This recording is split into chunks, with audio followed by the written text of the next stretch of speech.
Hello guys, welcome back again. तो guys, जैसा कि आप देख सकते हैं, ये आपका चैप्टर है 16 और ये है क्लास 11th की एनसीईआरटी ज्योग्राफी की, जिसमें हम पढ़ेंगे कि जैव विविधता क्या होती है और उसका संरक्षण कैसे किया जाता है। ठीक है, तो भौतिक भूगोल के जो मूल सिद्धांत वाली जो आपकी ज्योग्राफी है, उसमें से ये चैप्टर 16 है, जो आपके साइंस में भी इम्पोर्टेंट रहेगा। ठीक है, देखेंगे कि सबसे पहले हम देखेंगे जैव विविधता क्या होती है, किस तरह से इसे क्षति पहुंच रही है और इसका जो संरक्षण किया जाएगा वो हम कैसे करेंगे। ठीक है, इसका जो बेसिक्स है यहाँ पे आप देख सकते हैं, ये जो दिया हुआ है ये काम का नहीं है, हम यहाँ से शुरुआत करेंगे।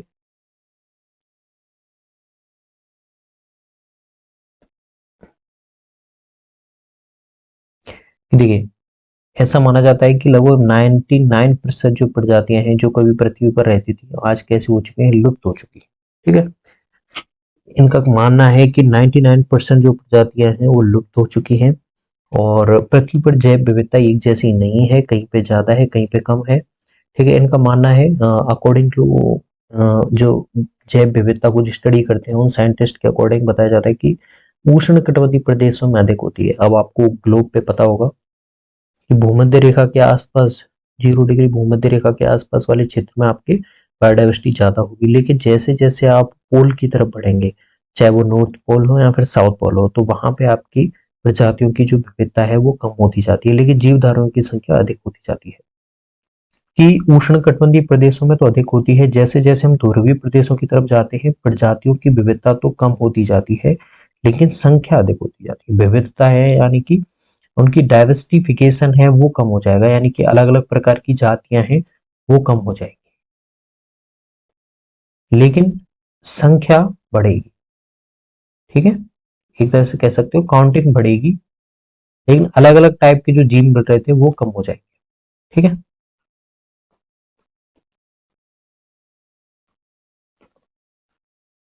ओके। तो देखिए, जैव विविधता दो शब्दों से मिलकर बनी होती है। एक का नाम है आपके बायो, बायो का अर्थ होता है जीव, और डाइवर्सिटी उसका मतलब होता है विविधता, यानी कि जीवों के बीच में पाई जाने वाली विविधता। सिंपल सा है, साधारण शब्दों में किसी निश्चित भौगोलिक क्षेत्र में पाए जाने वाले जीवों की संख्या और उनकी विविधता को आप क्या कहते हैं, जैव विविधता कहते हैं। इनका संबंध पौधों के प्रकार, प्राणियों, सूक्ष्म जीवाणुओं से है। ठीक है, चलिए आगे बढ़ते हैं। कि आगे बताया गया है कि यह पृथ्वी पर पाए जाने वाले जीवधारियों की परिवर्तनशीलता, एक ही प्रजाति तथा विभिन्न प्रजातियों में परिवर्तनशीलता विभिन्न पारतंत्रों में विविधता से संबंधित है। जैव विविधता के अगर हम 3 स्तर देखें कौन कौन से हैं, तो देखिए 3 प्रकार से आप जैव विविधता को डिवाइड कर सकते हैं। एक होती है जेनेटिक डाइवर्सिटी, दूसरी होती है स्पीसीज डाइवर्सिटी, थर्ड वन होती है इकोसिस्टम डाइवर्सिटी।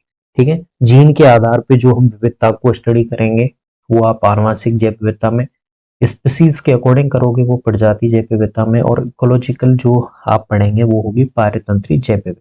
ठीक है, तो 3 है और इन्हीं तीनों स्तर पे हम जैव विविधता को समझ सकते हैं। अब हम आते हैं आनुवंशिक जैव विविधता क्या होती है। तो देखिए, जीन है वो क्या है, जीवन निर्माण के लिए एक मूलभूत इकाई है। किसी प्रजाति में जीन की विविधता ही आनुवंशिक जैव विविधता होती है। समान भौतिक लक्षण वाले जीवों के समूह को, ये ध्यान रखो, समान भौतिक लक्षणों वाले जीवों के समूह को क्या कहते हैं, प्रजाति कहते हैं।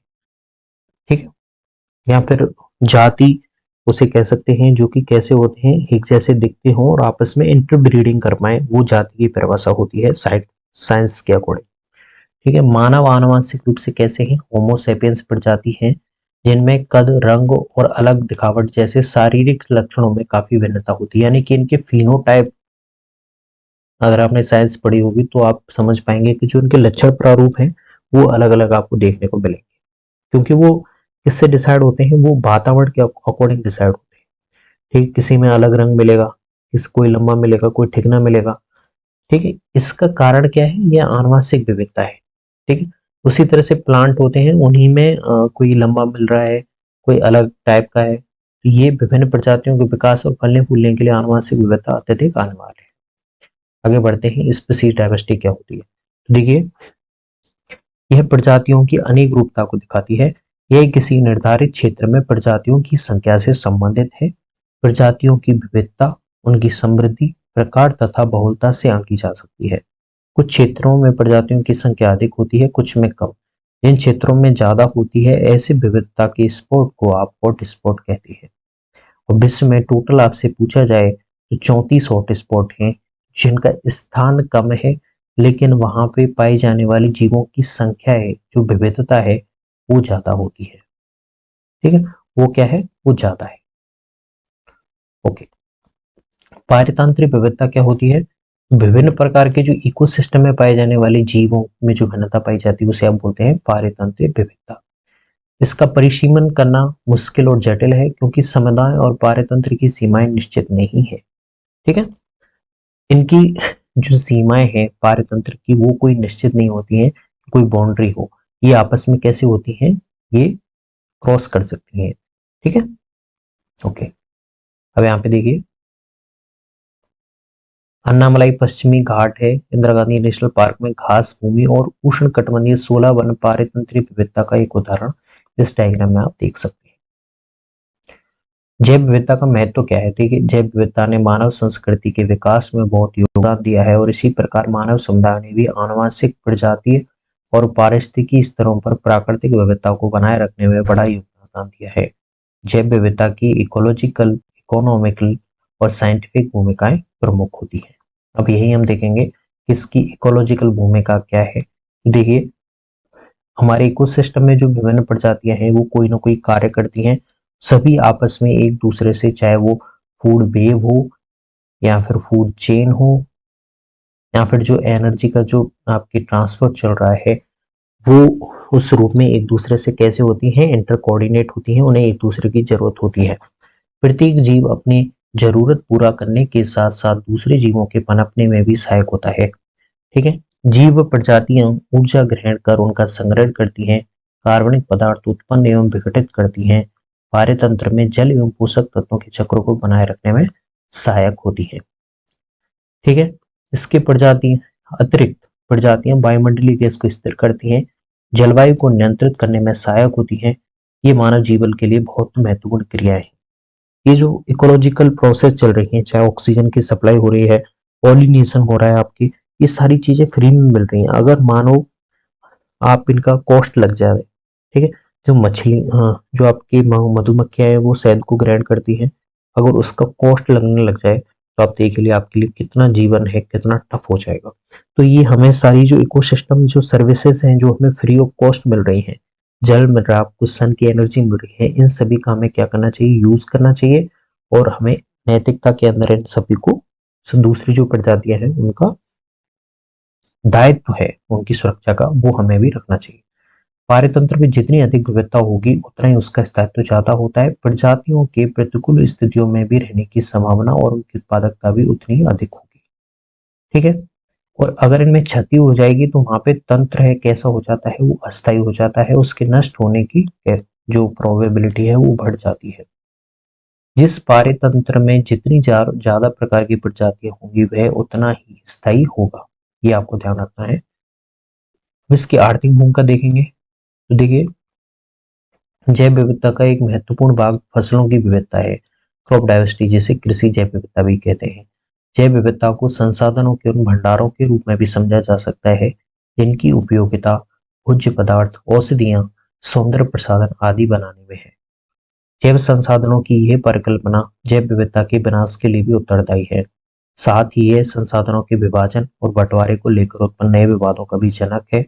खाद्य फसलें, पशु, वन संसाधन, मत्स्य, दवा संसाधन आदि ऐसे आर्थिक महत्व के उत्पाद हैं जो मानव को जैव विविधता के फलस्वरूप अब उपलब्ध होते हैं। तो ये आर्थिक भूमिका है जिससे सभी लोगों की इकोनॉमिक जो कंडीशन है, जो रहन जीवन स्तर है, वो भी अच्छा होता है।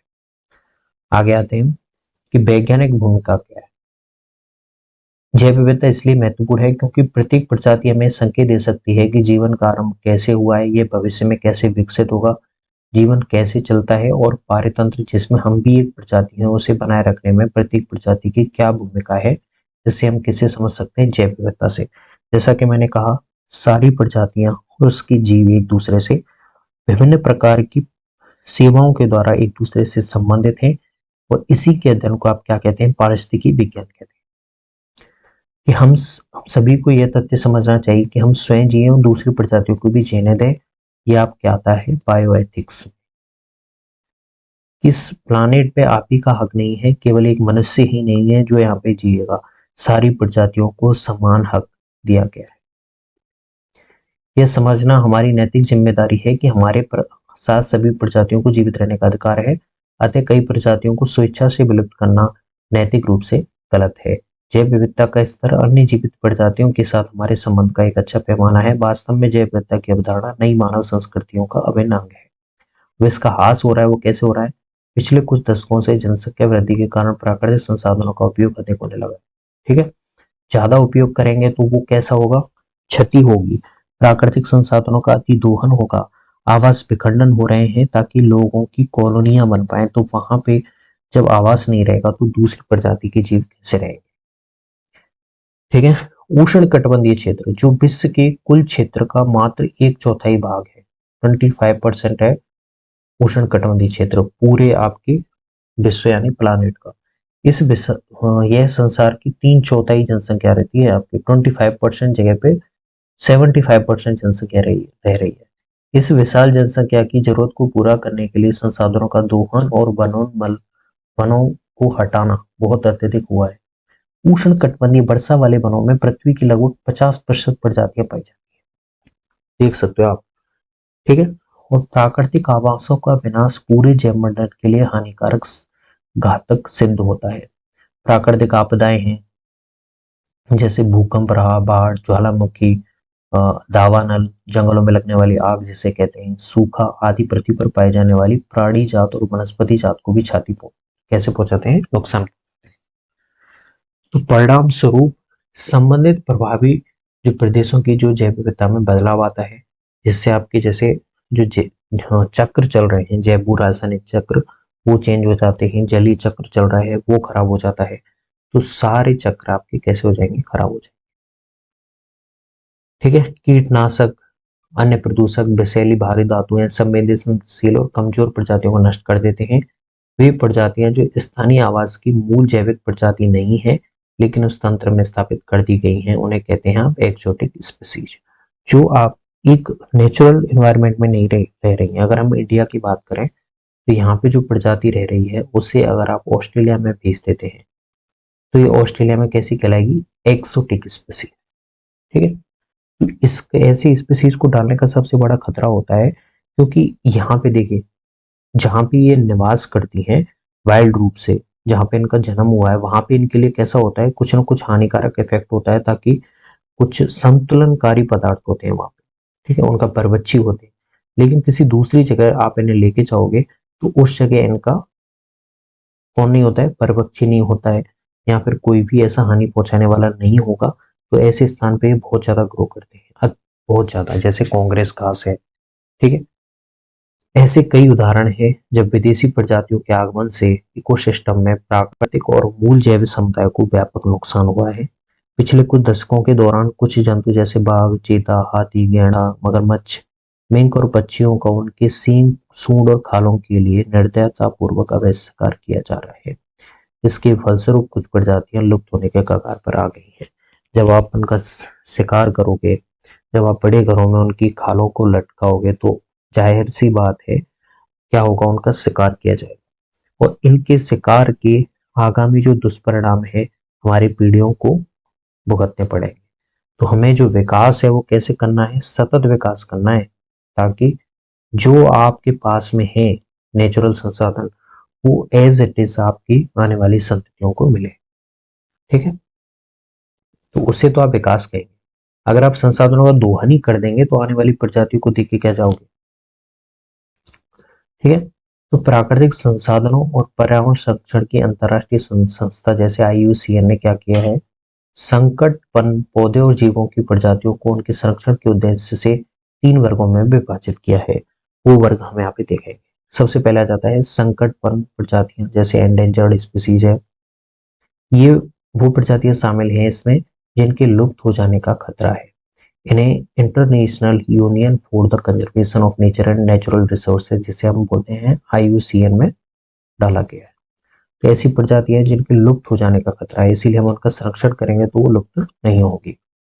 जैसे आप देख सकते हैं यहाँ पे रेड पांडा है, एक संकटापन्न प्रजाति है।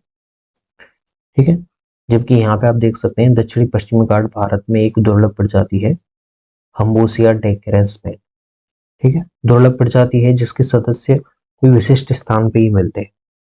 तो यहाँ पे रेड डाटा लिस्ट है, वहां पे संकट जो प्रजातियां हैं उन्हें डाला जाता है। अब कुछ स्पीसीज होती हैं वल्नरेबल, जिन्हें बोलते हैं सुबेद प्रजाति। इसमें वो प्रजातियां शामिल हैं यदि उन्हें संरक्षित नहीं किया गया या उनके विलुप्त होने में सहयोगी कारक यदि जारी रहे तो निकट भविष्य में उनके विलुप्त होने का खतरा है। इनकी संख्या अत्यधिक कम होने के कारण इनका जीवित रहना सुरक्षित नहीं है। ठीक है, तो यहाँ पे ऐसी स्पीसीज हैं जिनके विलुप्त होने में अगर सहयोगी कारक जारी रहे, भविष्य में उनके विलुप्त होने का खतरा है। दुर्लभ प्रजातियां हैं जिनकी संख्या बहुत कम है, कुछ ही स्थानों पर सीमित है, बड़े क्षेत्र में आप विरल रूप में बिखरी हुई है। ठीक है, अब इनका संरक्षण कैसे करेंगे? तो संरक्षण दो तरह से कर सकते हैं। ठीक है, मैं बता चुका हूं पहले, एक तो कर सकते हैं आप स्वस्थानीय इन सिटू कंजर्वेशन, दूसरा कर सकते हो आप एक्स सिटू, जिसे बोलते हैं बहिस्थानीय, और इसे बोलते हैं स्वस्थानीय संरक्षण। तो देखिए, स्वस्थानीय संरक्षण है जीव का उसकी जन्म वाले स्थान, जहां पे उसका जन्म हुआ है, जहां पे वो रह रहा है, उसी स्थान पे आप कंडीशन को अच्छा कर देते हैं, तो वो स्वस्थानीय संरक्षण होता है। एक होता है बहिस्थानीय, जब आपको लग रहा है यहाँ पे ये जनन नहीं कर पा रहा है, ग्रो नहीं कर पा रहा है, तो आप उसे अपनी कंडीशन, अपने द्वारा बनाई हुई जगह पे रखेंगे। उसके कहाँ से उठा के? उसके जन्म वाले स्थान से उठा के। तो वहाँ ये हो सकते हैं, इसमें आपके जूलॉजिकल पार्क हो सकते हैं, बॉटनिकल गार्डन हो सकते हैं, ये सब होते हैं। ठीक है, अब देखिए इसके कुछ समिट हुए हैं जैव विविधता के लिए, वो हम यहाँ पे देखेंगे। 1992 में क्या हुआ है, ब्राजील के रियो डी जेनेरो में जैव विविधता के सम्मेलन में लिए गए संकल्पों का भारत अन्य लिए गए संकल्पों का भारत अन्य 155 देशों सहित हस्ताक्षर ही था। यानी कि यहाँ पे 155 भारत सहित देश थे जिन्होंने जैव विविधता के लिए यहाँ पे साइन किए थे। ठीक है, तो विश्व संरक्षण कार्य योजना में जैव विविधता संरक्षण के निम्न तरीके अपनाए गए, सुझाए गए कि संकटपन्न प्रजातियों की संरक्षण के लिए प्रयास करने चाहिए, प्रजातियों को लुप्त होने से बचाने के लिए उचित योजनाएं और प्रबंधन अपेक्षित है, और खाद्यान्नों की किस्में, चारे संबंधी पौधों की किस्में, इमारती लकड़ी के पेड़, पशुधन आदि वन्य प्रजातियों की किस्मों को सुरक्षित रखना चाहिए। आगे बढ़ते हैं। प्रत्येक देश को वन्य जीवों के आवास को चिन्हित कर उनकी सुरक्षा को सुनिश्चित करना चाहिए। प्रजातियों के पलने, बढ़ने और विकसित होने के स्थान सुरक्षित व संरक्षित होने चाहिए। वन्य जीवों और पौधों का अंतर्राष्ट्रीय व्यापार नियमों के अनुरूप हो। ठीक है, नियम के अकॉर्डिंग होनी चाहिए, उनकी तस्करी नहीं होनी चाहिए। नियमों के विरुद्ध जाके उनकी तस्करी हो रही है, वो गलत बात है। तो भारत सरकार ने यहाँ पे इसके लिए कुछ टफ एक्ट बनाए हुए हैं कि प्राकृतिक सीमाओं के भीतर विभिन्न प्रकार की प्रजातियों को बचाने, संरक्षित करने और विस्तार करने के लिए वन्य जीव सुरक्षा अधिनियम 1972 पारित किया गया है, वाइल्ड लाइफ प्रोटेक्शन एक्ट। मैंने इंपोर्टेंट है, यहाँ से खूब क्वेश्चन पूछते हैं आपके।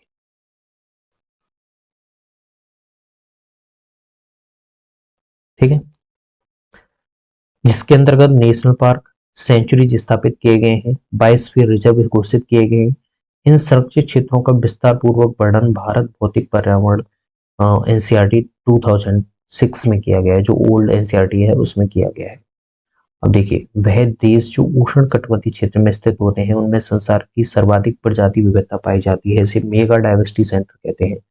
इन देशों की संख्या पूरे विश्व में 12 है, और 12 में से हमारा देश भी उनमें से शामिल होता है।